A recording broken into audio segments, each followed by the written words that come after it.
Salut les barbus, c'est Nico de Barbu In Game, votre chaîne de présentation de règles, tuto peinture, tuto décor et unboxing. Aujourd'hui, unboxing du starter Goon pour Carnage. Starter qui permet de débuter assez facilement à un peu plus de 300 points, on va le voir à l'intérieur, si on le souhaite. Ce qu'on va retrouver dedans, c'est bien entendu de quoi démarrer, 4 figurines en résine, dont un champion tribal avec soit niveau 2, soit niveau 3, un guerrier mongo qui a les 3 niveaux possibles, 2 dogons qui sont 2 figurines identiques, le livret de règles, la réglette graduée en toise et le dé à 10 faces. Cela permet de faire entre 245 et 325 couronnes avec les cartes qui sont dedans. Donc tout de suite, on ouvre. Qu'est-ce qu'on a dedans? On va retrouver bien entendu les socles. Ici, on a les dogons, les 2 dogons identiques. Là, le guerrier tribal. Et là, le guerrier mongo. On a aussi le socle de 50 pour le guerrier tribal. Notre dé à 10 faces, bien entendu. La réglette en toise. Les cartes qu'on va regarder dans un instant. Et bien entendu, le petit livre de règles de base de 56 pages. Ça permet de débuter, il y a tout ce qu'il faut dedans pour comprendre les règles. Alors voici les cartes. Donc le champion tribal niveau 2 et niveau 3. Le guerrier mongo niveau 1, niveau 2, niveau 3. Et bien entendu les 2 dogons. À chaque fois les 2 dogons, la carte est identique, bien entendu. Si on prend la configuration au maximum, on va prendre le champion tribal 1 qui vaut 140 couronnes, auquel on peut ajouter des peintures de guerre et des tatouages tribaux, donc il monterait à 155 couronnes, ça va faire quand même quelque chose de costaud. Le guerrier mongo qui est ici, qui vaut 90 couronnes, donc 155 couronnes plus 190 plus 90, on serait à 235, et chaque dogon vaut 40 couronnes. Donc au maximum, on sera à 325 couronnes. Alors on comprend assez vite qu'avec les goons, on va être sur un fer de lance assez populeux. Si je compare par exemple au starter Guilde Noire où il y a 3 figurines et ça représente pratiquement 400 couronnes, ici on a 4 figurines et au maximum, avec ce qu'il y a dans le starter, on arrive à monter à un petit peu plus de 300 couronnes.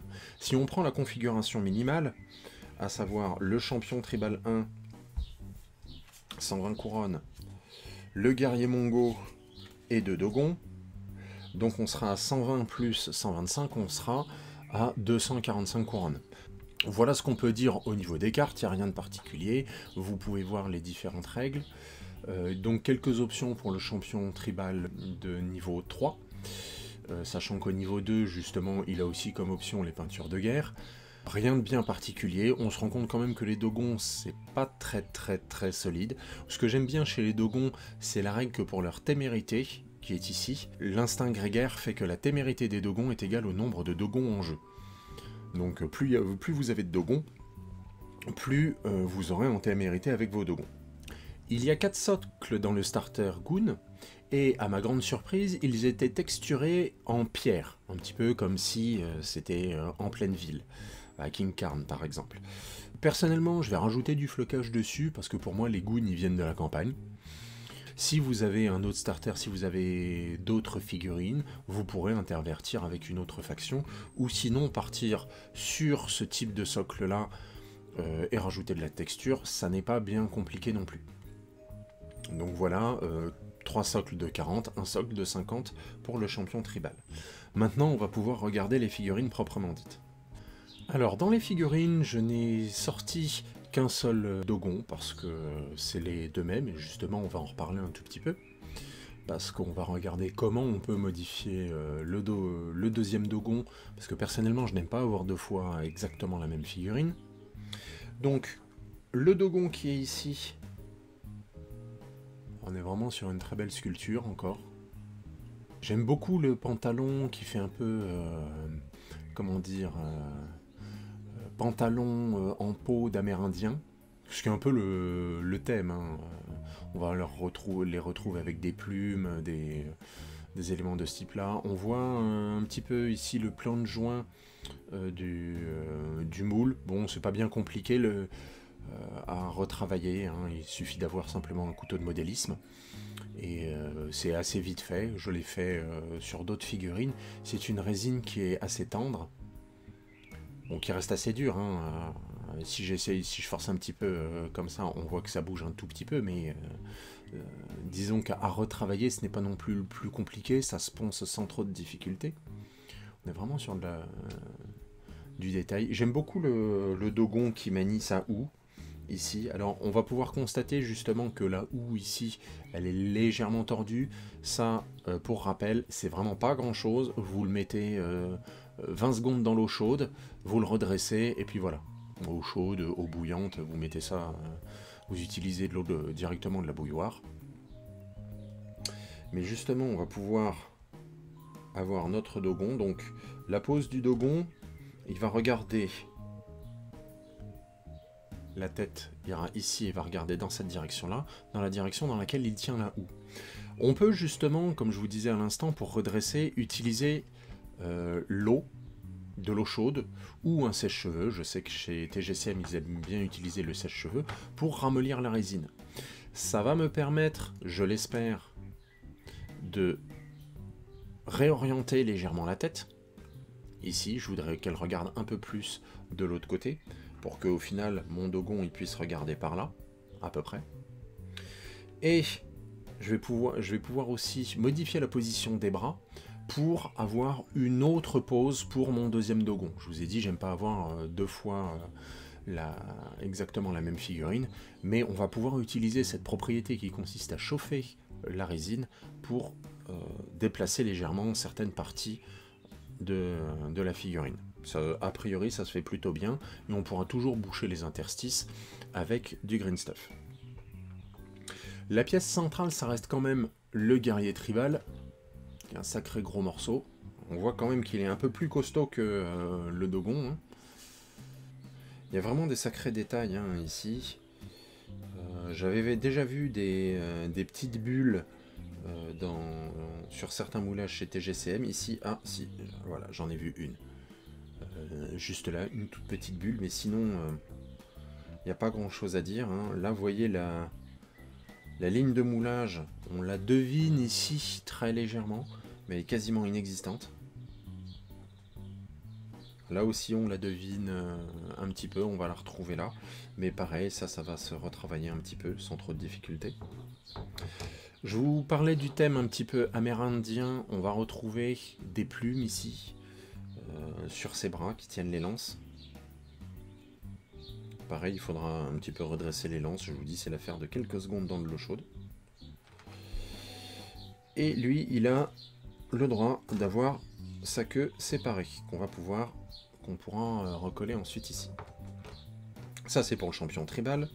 Et ici, le guerrier mongo, un petit peu différent.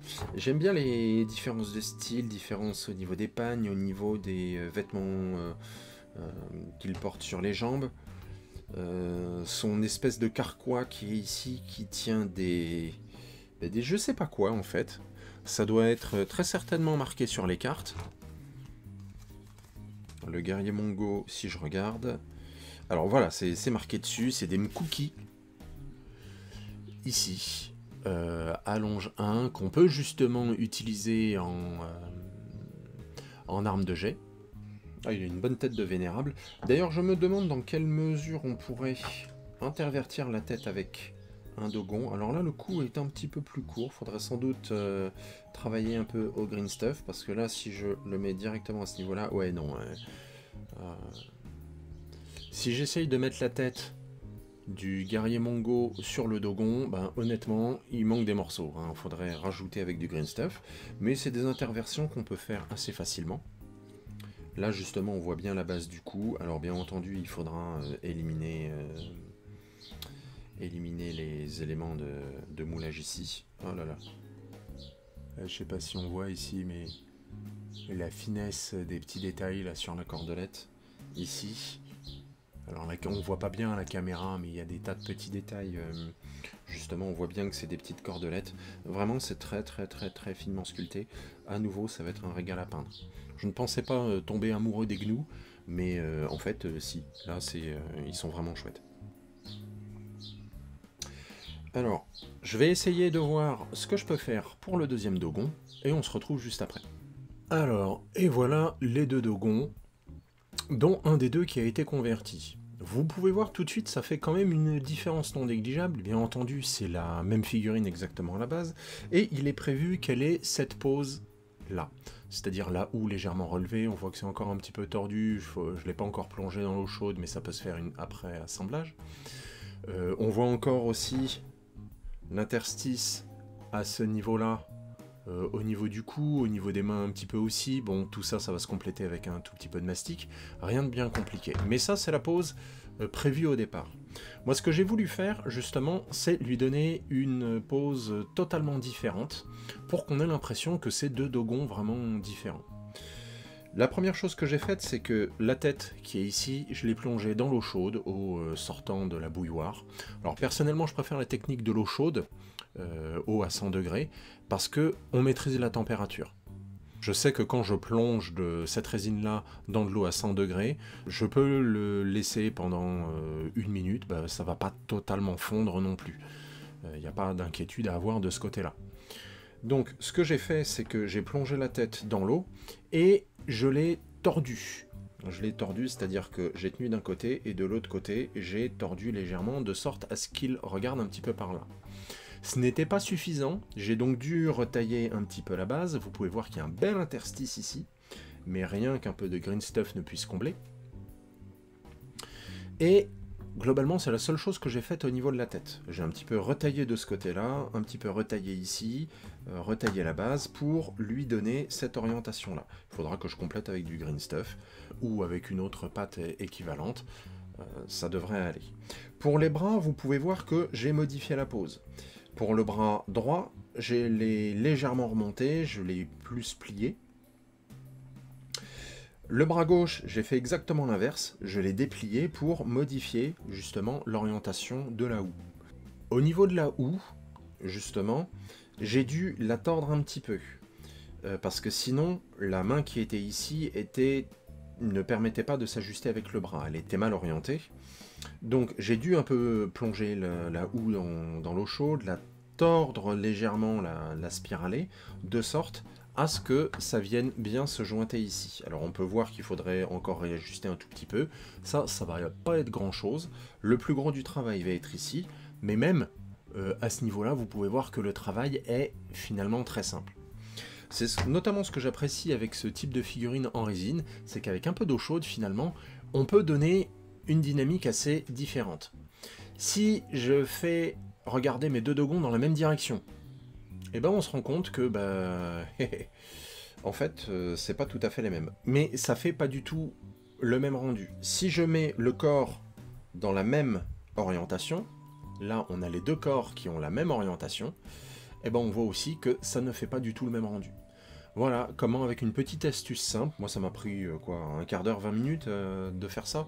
Allez, j'exagère un poil, peut-être une demi-heure, y compris le traitement dans l'eau chaude, le fait de tout retailler, de tout coller, de coller les deux, et j'obtiens deux figurines finalement très différentes. Et c'est notamment ça qui est agréable avec les figurines de TGCM, c'est que vous avez peu de figurines, si vous êtes un tout petit peu bricoleur, pas besoin d'être un expert, un tout petit peu bricoleur, vous pouvez tout de suite faire des conversions. Et ça va devenir très sympathique. Voilà les barbus, c'est tout ce que j'ai pour vous aujourd'hui. J'espère que ça vous a plu. N'hésitez pas à aller jeter un coup d'œil au site de TGCM. Vous pouvez voir que même si les gnous ne sont pas au premier abord très inspirants, quand on a la figurine entre les mains, en fait on a juste envie de la peindre. Moi maintenant j'ai juste envie de la peindre. J'étais pas fan des goons au début, mais maintenant j'ai juste envie de peindre ces figurines là. Donc allez voir le site de TGCM, on va continuer à parler de carnage sur la chaîne, et donc je vous dis à bientôt, et que le poil soit avec vous.